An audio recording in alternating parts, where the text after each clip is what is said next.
All right, I tried to warn people when this year started that I thought this was going to be a difficult year. It was going to be hard to make money. Leverage is not going to be your friend this year. So I'll show you what's happening here. Um, Once we got this slingshot move out of the 4-year cycle low here, people became very emotionally invested in stocks only going up.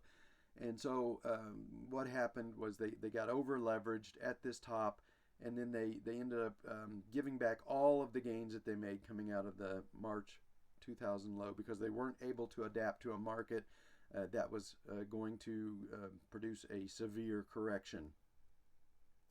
Um, I tried to warn people is not going to be a year for leverage, and so that's what happened in stocks. Now it's happening again in commodities. Let me go to the CRB chart. All right, so here's the chart of the CRB. You can see same thing. We've had this big, very powerful trending move, and then we've had this parabolic blow-off type top.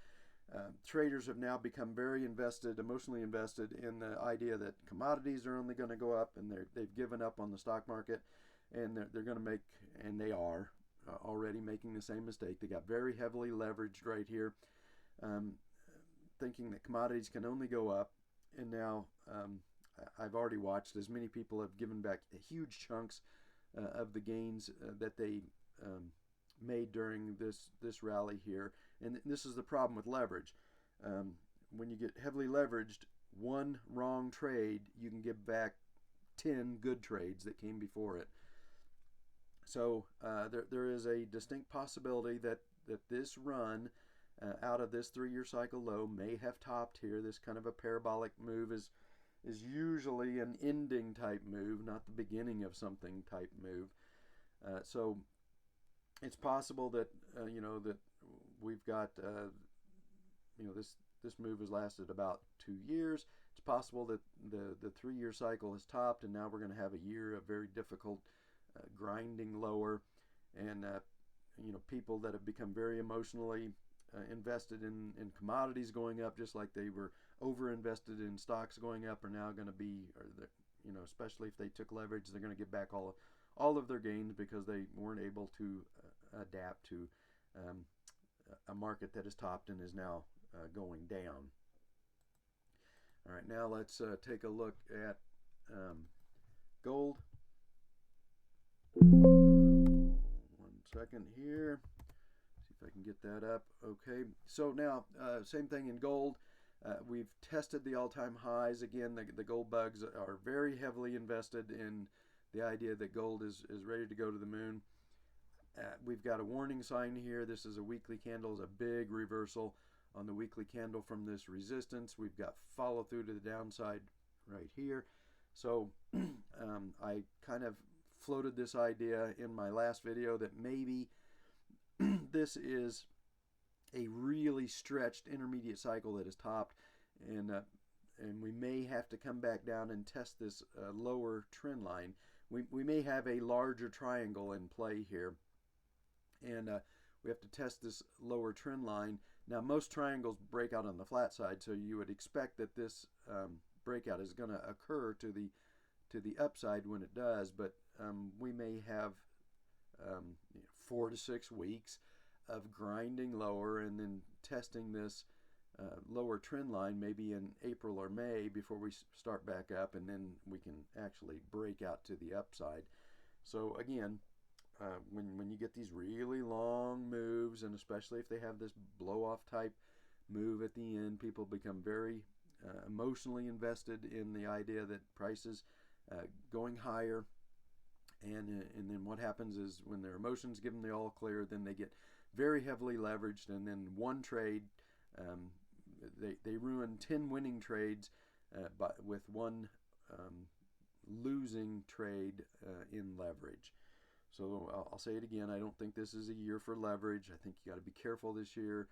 We're not going to, I don't think we're going to have the same kind of gains this year as we did last year, simply because I don't think any markets are going to trend. There's a very strong possibility that commodities have formed a 3-year cycle top.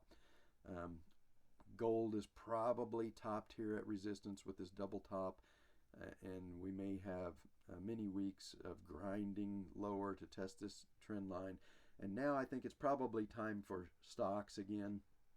The problem is of course, that nobody wants to buy stocks after a 2 or 3 month correction. Let me put this up here.